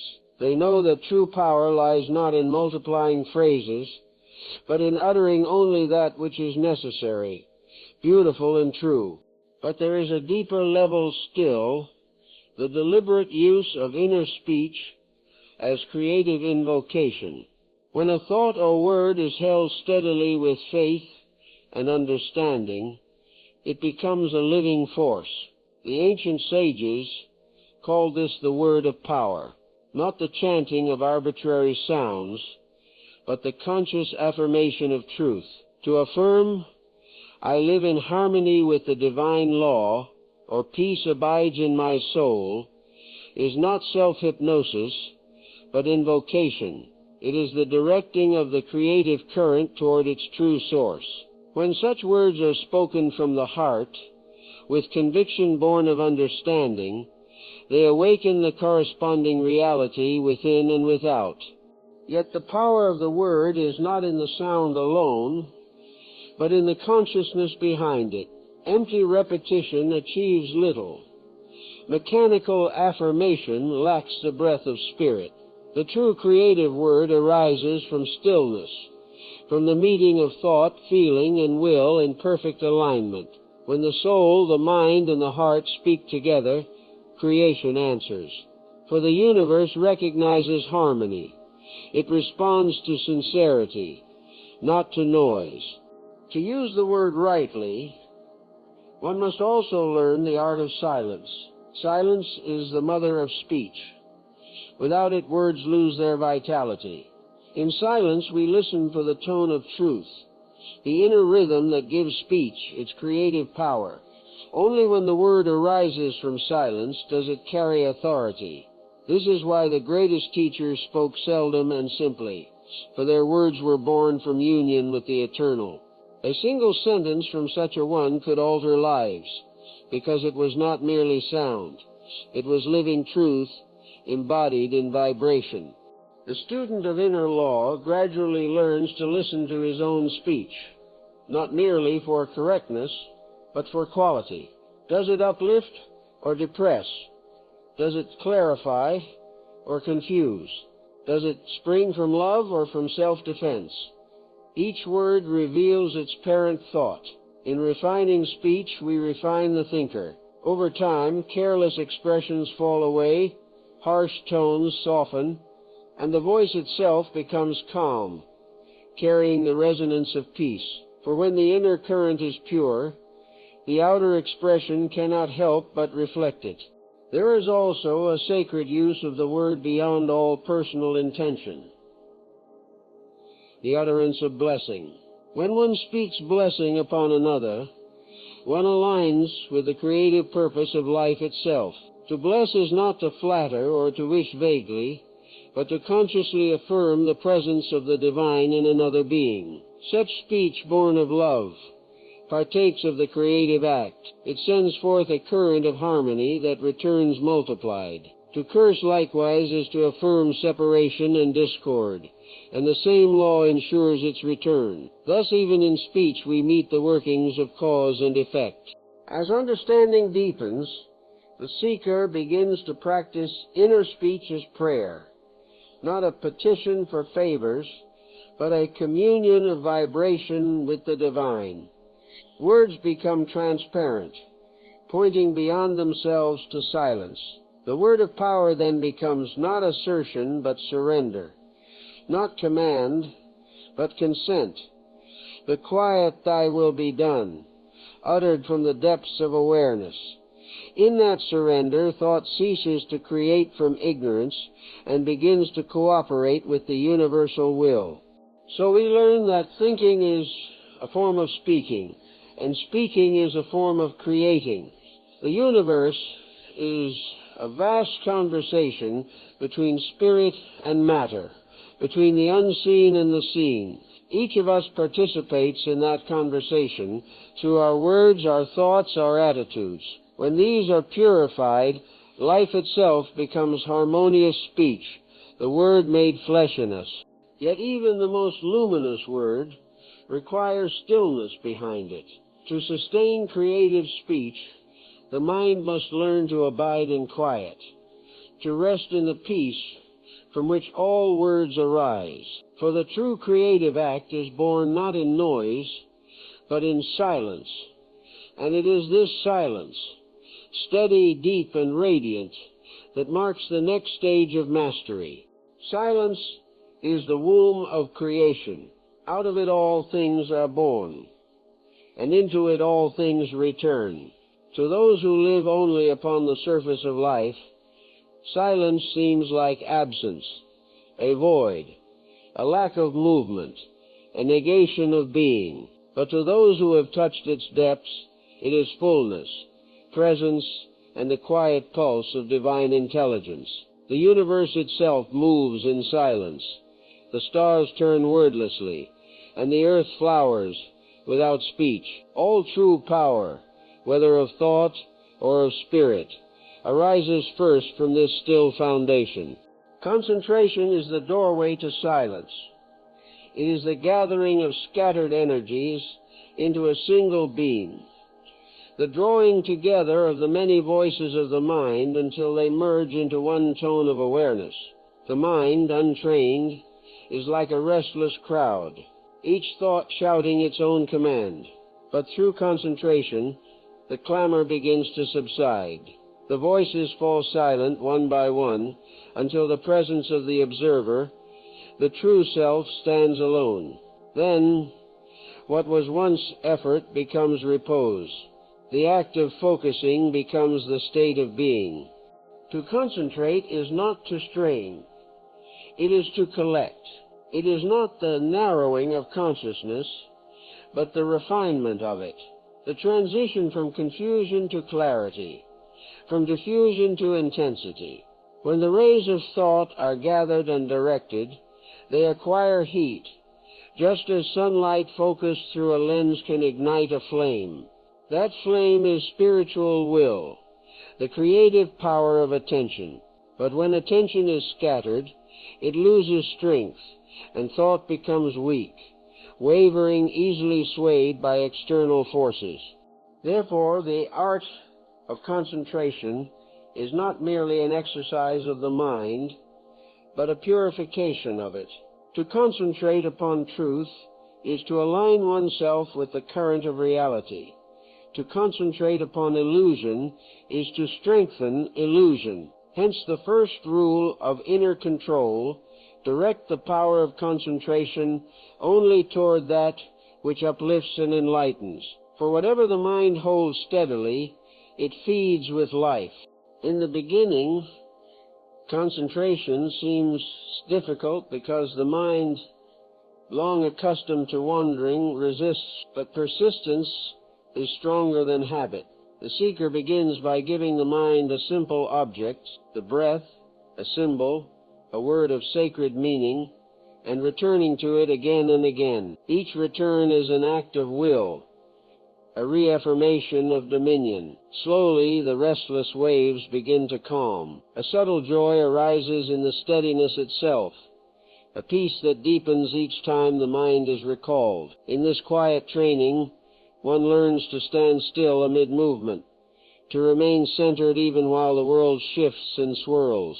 Through concentration, the inner ear begins to open.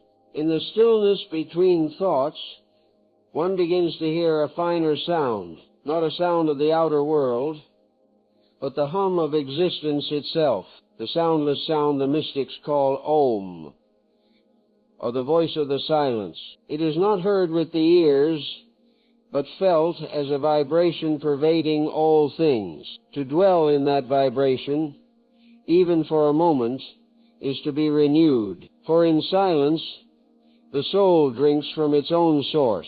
True silence is not mere absence of noise. It is a positive presence, rich and alive. It is the atmosphere in which truth reveals itself. The mind that has learned to rest in silence becomes like a lake without ripples, reflecting the heavens with perfect clarity. All understanding flows naturally into such a mind, for it offers no resistance. Revelation is not granted by effort, but by receptivity. When the seeker ceases to demand and simply listens, wisdom begins to speak. This is why the sages have always withdrawn, not in rejection of the world, but in order to hear the eternal within it. For amid the noise of desire and fear, the voice of truth is drowned. But in silence, even the simplest things reveal their divine order. The wind becomes scripture, the stars become teachers, and every heartbeat becomes a mantra. Silence turns the world into a temple. Concentration and silence together form the pillars of mastery. Concentration gives direction, silence gives depth. Concentration is the arrow, silence the bow. When both are united, thought flies true and strikes the center of reality. In this union, the seeker discovers that stillness is not the end of thought, but its perfection. Thought that arises from silence is creative, harmonious, precise, like music played upon a tuned instrument. Thought that arises from noise is dissonant, hurried, and confused. Therefore, one must learn to think out of silence rather than into it. The power of concentration also grants protection. A scattered mind is vulnerable easily influenced by the emotions and ideas that drift through the collective atmosphere of humanity.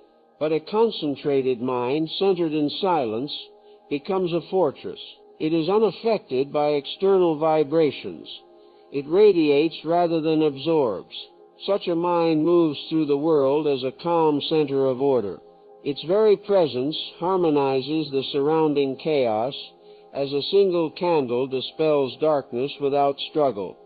And yet this power is not for pride or domination. It is to be used for service, for healing, for the upliftment of consciousness. The one who enters silence does not withdraw to hoard peace, but to share it.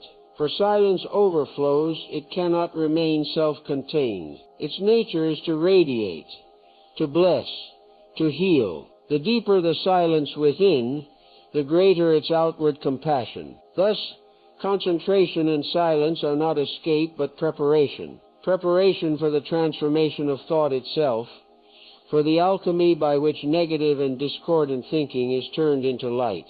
But before we can serve others through peace, we must first cleanse our own minds of the residues of darkness, fear, resentment, doubt, and sorrow, all the heavy vapors that obscure the inner light. This purification is the next labor of the soul to transform negative thinking into understanding, to turn the shadow into strength. Every mind, no matter how earnest its aspiration, carries within it shadows, residues of fear, resentment, grief, envy, or self-condemnation. These are not evils in themselves, but clouds that have gathered through long ages of misunderstanding. They are the untransmuted energies of thought, which, not finding release in understanding, have settled into the hidden corners of consciousness. They color perception, distort reason, and poison the quiet joy that is the birthright of every soul. To gain inner control, one must learn the alchemy by which these shadows are transformed into light, not suppressed, not denied, but transmuted through the fire of awareness. Negative thinking arises whenever thought loses faith in the divine order. It is the mind's rebellion against what is. It says, this should not be, or I am not enough, or life is against me. In that rebellion, energy turns backward upon itself, creating pain and confusion. Yet the power in negative thought is the same power found in positive thought. Only its direction differs. The task of the wise is not to destroy that power, but to redirect it, to reclaim the force imprisoned within error. For every destructive emotion hides a truth misperceived. Every darkness conceals a lesson unlearned. To transform, one must first understand. No shadow can be conquered by argument, only by light. When a painful thought arises of bitterness, jealousy, guilt, or despair, the instinct of the untrained mind is to flee or to fight. But the seeker has learned from silence. He knows to pause, to breathe, to look directly into the thought's face. He asks, "What are you?" Not in fear, but in inquiry. Slowly the form of the shadow begins to reveal its origin. Perhaps bitterness arose from love, disappointed, jealousy from admiration unacknowledged, guilt from conscience, awakening. Each negative state, when understood, discloses the seed of its own redemption. Consider anger, its fire. When purified of personal resentment, becomes zeal for justice and truth. Fear, when seen clearly, becomes caution and humility, the recognition of our dependence on higher law. Sorrow, when held without resistance, deepens into compassion. Even doubt, that cold wind of the mind, becomes inquiry, when directed toward understanding rather than denial. Thus, the energies of darkness are not to be cast out but consecrated. What was once poison becomes medicine when handled with wisdom. This transformation, however, cannot occur through mere moral will. The effort to think positively without understanding is like painting over rust. The corrosion continues beneath the surface. True transmutation is not repression, but release. The negative thought must be brought into the light of awareness so completely that its falseness becomes self-evident. When one truly sees, for example, that resentment harms oneself more than another, resentment dissolves by its own weight. When one perceives that fear is faith inverted, faith in evil rather than in good, fear begins to lose its grip. Understanding alone frees. To aid this process, the seeker learns to use the higher powers of thought itself. Affirmation and contemplation. Affirmation is not denial. It is remembrance.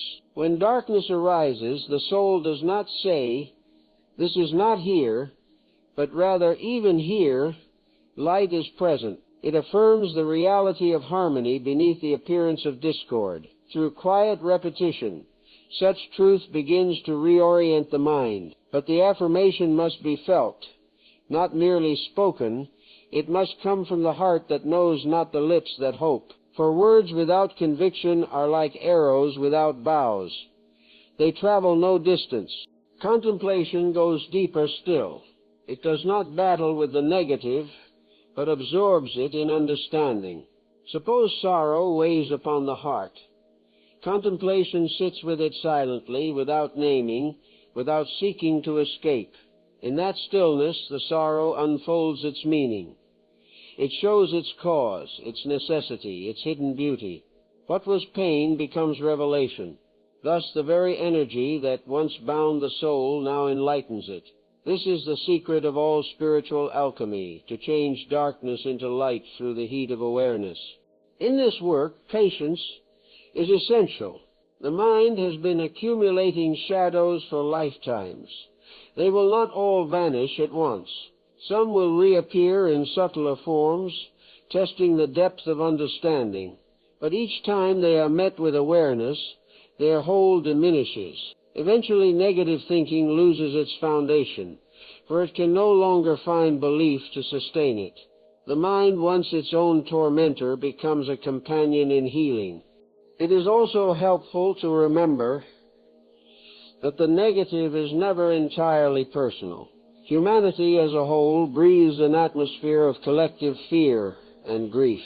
When such feelings arise within us, they may not belong solely to our own history. They are waves moving through the ocean of consciousness, seeking purification through whoever is willing to bear them in light. The awakened soul serves by transforming not only his own shadows, but those of the world. To feel deeply and yet remain inwardly at peace, this is silent service to the whole. As the mind grows clear, one begins to notice that negative thoughts no longer dominate. But when they appear, they serve a new purpose. They become signals, reminders to return to balance. They say, "Something in you has forgotten truth. Remember." And when remembered, they fade like mist in sunlight. The seeker no longer fears his own mind, for he knows its storms can be calmed by the steady presence of awareness. At last, a subtle joy begins to arise. Not the joy of outer success, but the quiet radiance of freedom. It is the joy of knowing that no shadow can threaten the light that sees it. One realizes that even negativity was a teacher, a necessary contrast by which wisdom learns to know itself. Gratitude replaces struggle. Compassion replaces judgment. The very forces that once bound the soul have become its instruments of understanding. When this transformation is well begun, thought itself becomes luminous. The mind ceases to be a battleground and becomes a clear sky. Into this clarity descends a new harmony, the union of intellect and feeling, of the mind's reason and the heart's warmth. For thought without love is barren, and love without thought is blind. Their marriage is the foundation of peace. There comes a moment on the inner path when the seeker perceives that the division between thinking and feeling between the mind that reasons and the heart that loves is the root of all confusion. From this division arise the conflicts that tear humanity apart. The wars between belief and compassion, between logic and faith, between cold knowledge and blind devotion. Yet in truth, the mind and the heart were never meant to oppose one another. They are the twin wings of the soul, and only together can it rise. When they are reconciled, thought becomes luminous with love, and love becomes wise with understanding. For ages, man has worshipped these two powers separately. The intellectual has bowed before reason, declaring truth must be proven. The mystic has bowed before feeling, declaring truth must be felt. Each, in isolation, becomes incomplete. The mind without the warmth of the heart grows sterile, dissecting life into fragments until it can no longer see the living whole. The heart, without the guidance of the mind, grows sentimental, mistaking emotion for intuition and attachment for love. It is only when these two meet, when intelligence bows to compassion and compassion bows to truth, that the human being becomes whole. The mind is like a lamp, and the heart is its flame. The lamp gives direction, the flame gives life. Without the lamp, the flame would scatter. Without the flame, the lamp would remain dark. In the same way, understanding without love is cold and sharp, while love without understanding burns without guidance. Their union produces light, the steady radiance of wisdom that neither blinds nor freezes, but illuminates. How does this union occur? Not through deliberate effort, but through purification. The mind must first be cleansed of pride, the vanity that believes it can comprehend the infinite. The heart must be cleansed of attachment, the tendency to cling and to possess. When both are purified, they naturally gravitate toward one another. The mind, humbled by its own limitations, begins to listen to the silent knowing of the heart. The heart, freed from its storms of passion, begins to reflect the clarity of the mind. Gradually, the two become mirrors, each revealing the other's truth. In this harmony, thinking itself changes. Thought no longer moves in the service of desire, nor does it build fortresses of defense around the ego. It becomes gentle, receptive, and intuitive. The intellect, illuminated by love, begins to sense truth directly, without endless reasoning. And the heart, tempered by clarity, learns to love not only personally, but universally. It no longer clings to a few and excludes the many. It sees the divine essence shining through all. The meeting of heart and mind also transforms relationship. When the mind alone governs, relationships become contracts, measured, cautious, and brittle. When only the heart rules, relationships become storms, intense, possessive, and unstable. But when both are present, relationship becomes communion. Each soul meets the other, not as object or need, but as mirror of the same light. Compassion does not destroy discernment. Discernment does not cool compassion. The two together create a sacred equilibrium. In this equilibrium, emotion takes its rightful place. The wise do not despise emotion, for it is the raw material of love, but they refine it, lifting it from impulse to understanding. Anger becomes strength guided by conscience. Joy becomes serenity. Desire becomes goodwill. The heart thus becomes a temple rather than a marketplace, a dwelling for the quiet fire of divine affection. And thought, no longer the servant of appetite, becomes the architect of peace. The union of heart and mind is also the reconciliation of two worlds, the inner and the outer. The heart connects us to life's mystery, the unseen presence behind form. The mind gives that mystery expression in form. When they work together, The invisible and the visible, the spiritual and the material, are no longer in conflict. The divine expresses itself naturally through human thought and action. This is the beginning of what the ancients called right thinking, or the education of the soul, where every idea becomes an act of worship, and every act a reflection of wisdom. It is worth remembering that in the deepest sense, heart and mind are not separate organs of being, but different vibrations of one consciousness. When attention is outward, that consciousness functions as mind, when inward as heart. The two are poles of a single current.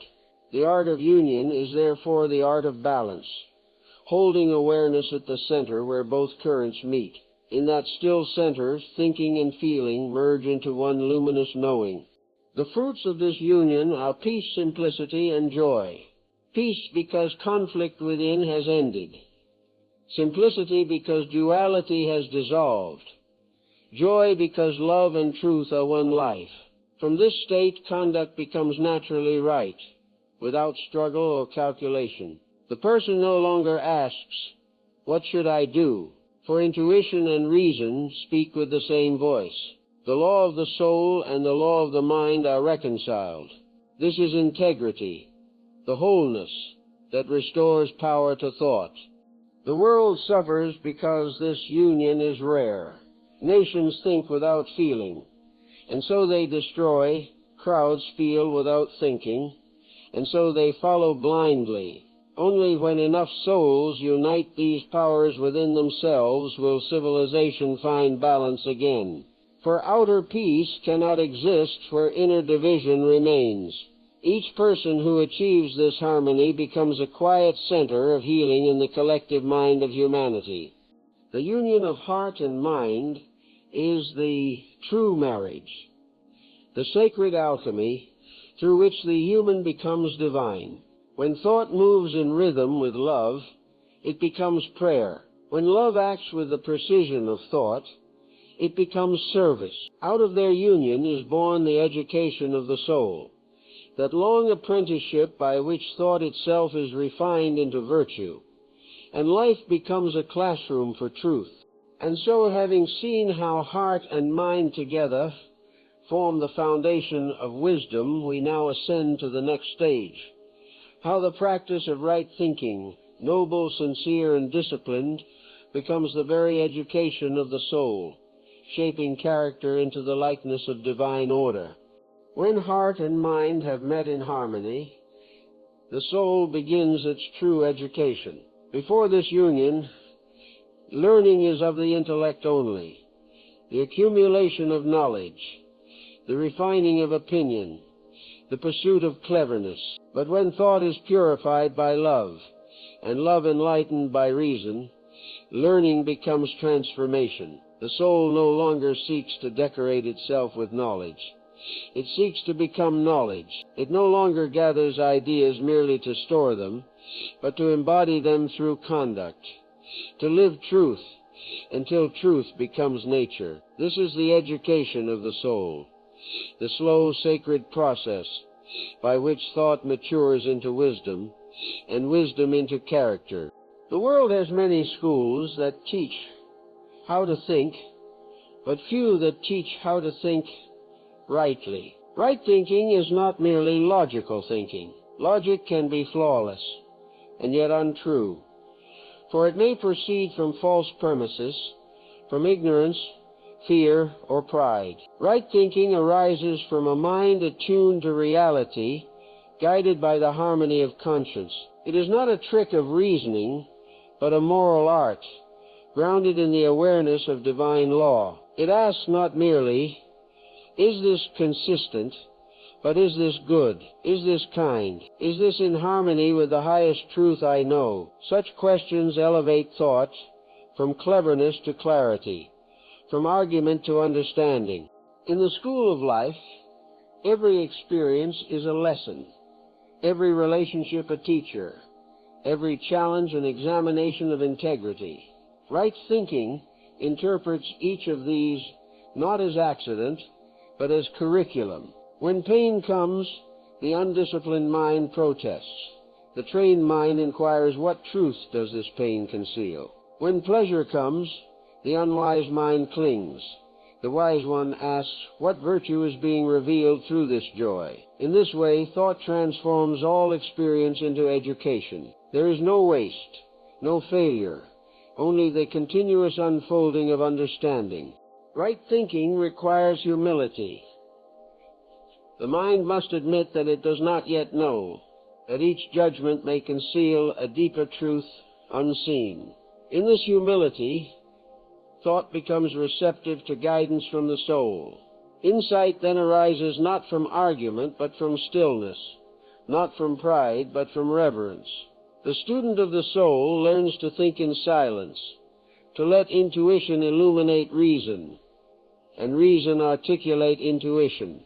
Each question becomes an act of worship, each answer an offering of gratitude. The discipline of right thinking refines the very substance of the mind. Coarse thoughts, those driven by anger, envy, greed, are heavy and dark, vibrating at low frequency. Noble thoughts are luminous, subtle, harmonious. As the mind grows pure, it begins to attract only that which corresponds to its nature.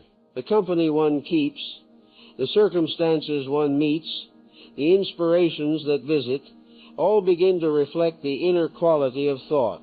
This is the law of mental resonance, the continuation of cause and effect within the moral sphere. To think rightly is therefore to live rightly, for life is thought made visible. The education of the soul also involves the gradual alignment of personal will with divine will. The individual learns to think not merely in terms of self, but in terms of order, harmony, and service. Thought ceases to revolve around personal gain and begins to orbit the good of the whole. It becomes impersonal, universal. This shift marks the transition from the human mind to the spiritual mind, from thought as private possession to thought as participation in cosmic intelligence. The soul begins to think through the mind rather than the mind through the soul. As this education advances, a new sensitivity arises, the sensitivity of conscience as inner teacher.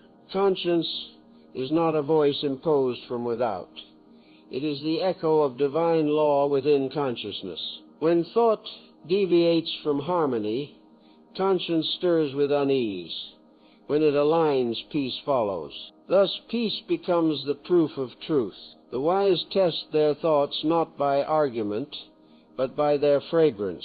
Does the thought bring stillness, or does it agitate? Does it unite or divide? In this way, the soul learns to discern truth through experience rather than dogma. Right thinking is also creative. It not only interprets life, but shapes. When one sustains thoughts of purity, courage, and faith, the invisible world around responds. Paths open, helpers appear, strength renews itself. The mind, once the source of confusion, becomes the channel of blessing. Each thought, consecrated to truth, becomes a seed of order in the collective field of humanity. Thus, the education of one soul contributes to the enlightenment of all, for thought knows no walls. This education has no graduation. The soul studies through lifetimes, each experience adding nuance to understanding. Yet as learning deepens, effort decreases. The mind no longer wrestles to know. It listens, and knowledge flows. The intellect, once restless, becomes a transparent vessel through which the wisdom of the higher self pours gently into expression. The struggle of thinking turns into the song of knowing. In this condition, the simplest truths become profound. The student discovers that all right thought leads back to the same center, love.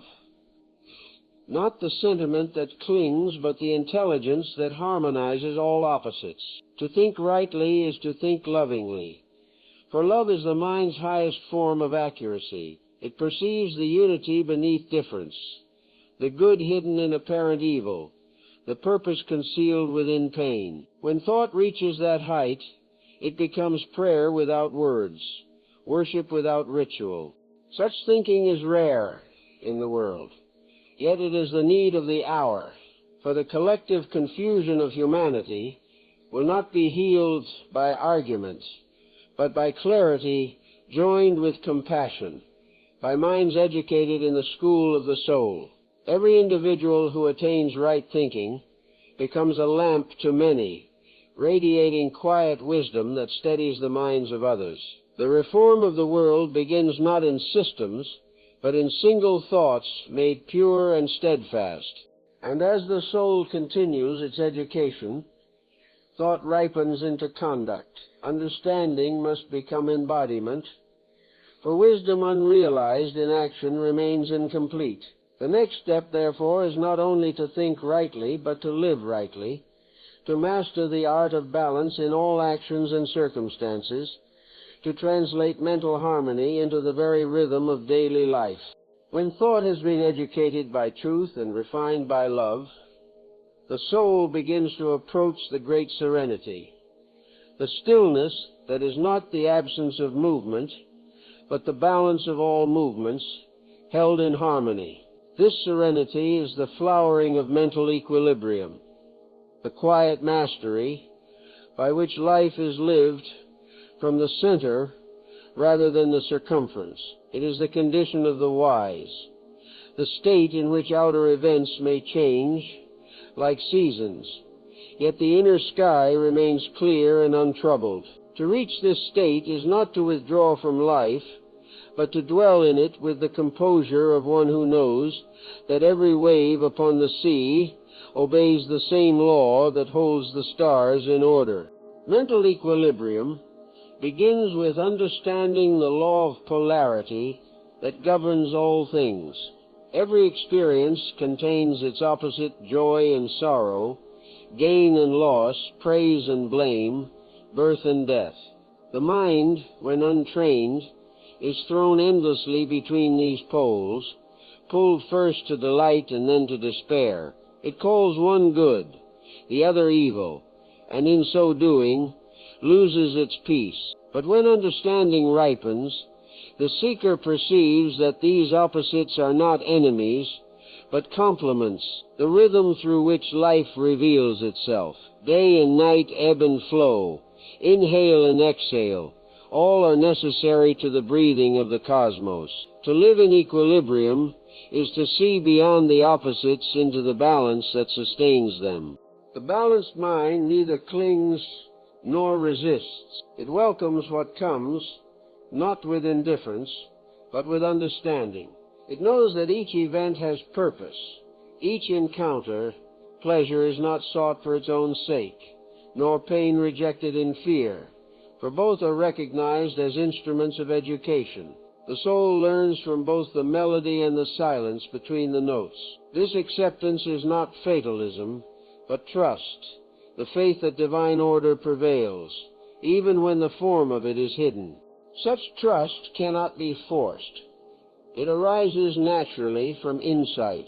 When one is seeing through the tyranny of unconscious thinking, the illusions of desire and fear, and the false power of reasoning severed from love, one realizes that life is governed by an intelligence infinitely greater than the separate mind. To resist that intelligence is to suffer. To cooperate with it is to find peace.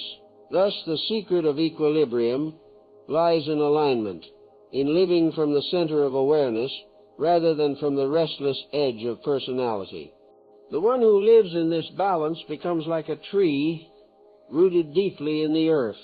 Storms may bend its branches, but the roots remain unmoved. Praise may come, or blame success or failure, gain or loss, yet the inner poise is unshaken. The tree accepts sunlight and rain alike, knowing both are necessary for its growth.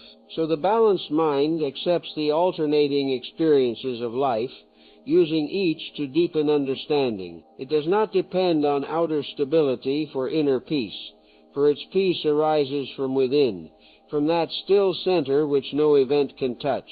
Equilibrium also gives the power of right action. A mind agitated by desire or fear cannot act wisely. It reacts, but a tranquil mind sees clearly and responds appropriately. Its decisions are not hurried by impulse, nor clouded by emotion. It weighs each situation with the scales of truth, not personal preference. Such action carries a peculiar force, for it flows from harmony. It is neither aggressive nor passive, but firm and gentle at once. The world may call it calmness, but in truth it is strength, the strength of the soul that governs its own instrument. This mastery extends even to thought, its sense. The balanced mind no longer allows stray currents of imagination or anxiety to dictate its mood. It chooses its thoughts deliberately, as one might choose words in prayer. It allows no place for bitterness, no indulgence in self-pity, no surrender to complaint, not through repression, but through understanding. It keeps the channels of consciousness pure. When disharmonious thoughts arise, they are seen and released before they can take root. The mind remains transparent, like still water reflecting the sky. Mental equilibrium is not cold detachment. It is warmth held steady, love without sentimentality, strength without hardness. It is the state of the compassionate mind, deeply feeling yet never lost in feeling, deeply understanding yet never prideful in knowledge.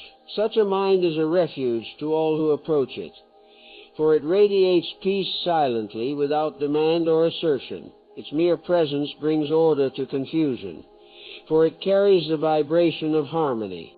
This state cannot be maintained through discipline alone.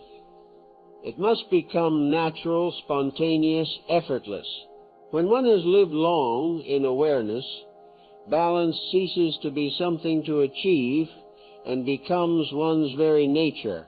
The pendulum of thought slows, the extremes dissolve, and consciousness rests perpetually in the middle way. Life continues. Work, relationships, challenges, joys, but all are enfolded in a calm spaciousness. Even in action, there is stillness. Even in stillness, there is movement. The two are one. To live thus is to participate consciously in divine order. Every act becomes worship. Every breath a rhythm of the cosmic heart. The balanced soul no longer asks, "What do I want?" but what is right according to the law of harmony. In this shift from personal will to universal alignment lies freedom. The individual ceases to be a fragment struggling against the whole and becomes a conscious expression of it. Thought, speech, and deed all flow from the same quiet intelligence. This is mastery, not domination over others, but self-government in accord with truth. In the ancient traditions, such a state was called equanimity, the jewel of spiritual life. It is said that when this jewel shines within, even the gods look upon it with reverence, for it reflects the order of the cosmos itself. The balanced mind is a microcosm of the divine mind, a miniature harmony mirroring the infinite harmony. It neither seeks reward nor fears consequence, for it has transcended both. It acts rightly because right action is its nature. Yet the journey does not end here, for when equilibrium is attained, there dawns a new vision, the realization that all mastery, all balance, all knowledge exists not for personal perfection alone, but for service. The true measure of inner control is not how calm one remains in solitude, but how tenderly one moves among others, how silently one uplifts. The balanced mind becomes the heart of compassion in action, guiding and healing through presence. Thus, having found equilibrium, the soul turns outward again, not to be lost in the world, but to illumine it. It begins to live as a quiet blessing among the restless, bringing harmony where there is strife, understanding where there is confusion. This is the final grace of mastery that peace does not remain enclosed, but radiates. At the summit of the long inward climb, when the storms of thought have subsided, and the horizons of desire and fear have fallen away, there arises a stillness that words can scarcely describe, not emptiness, but radiant fullness, not silence imposed by effort, but the natural quiet of understanding fulfilled. This stillness is the crown of inner control. It is not a condition gained and held, but a state of being realized, where control and controlled, seeker and sought, have become one. The soul, long exiled in the wilderness of thought, returns to its own kingdom, and finds that the throne was never vacant. It had only been obscured by noise. In this crowning peace, thought is not destroyed, but transfigured. It no longer wanders restlessly, seeking to affirm itself. It has found its rightful master. The mind becomes a clear instrument through which the higher will plays its music, precise, effortless, harmonious. Words, actions, even the smallest gestures arise from a center of still intelligence. Life no longer feels divided into sacred and profane, spiritual and material. All things flow together within the vast order of divine thought, and every moment, however humble, is seen as holy. The one who has attained this mastery does not withdraw into abstraction. He walks quietly among men, yet carries within him the calm of eternity. His eyes see without judging. His heart acts without claiming. He speaks little, but when he does, his words have the tone of authority that only truth bestows. For he no longer thinks from opinion, but from insight. His thought is not personal. It is a channel through which the wisdom of life itself expresses. This crown is not an adornment placed upon the head of the proud. It is the invisible halo of humility. For to govern one's own mind is to see how small the self is beside the immensity of order. The sage, having conquered thought, discovers there was nothing to conquer, only to understand. He no longer says, "I control my mind," but the law moves through me. He knows that the thinker, the thought, and the object of thought are one motion of consciousness, inseparable as flame and light. Peace, at this level, is not an emotion. It is reality itself.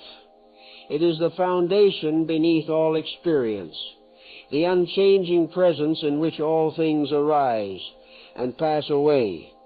The mind that abides there does not seek peace, for it is peace.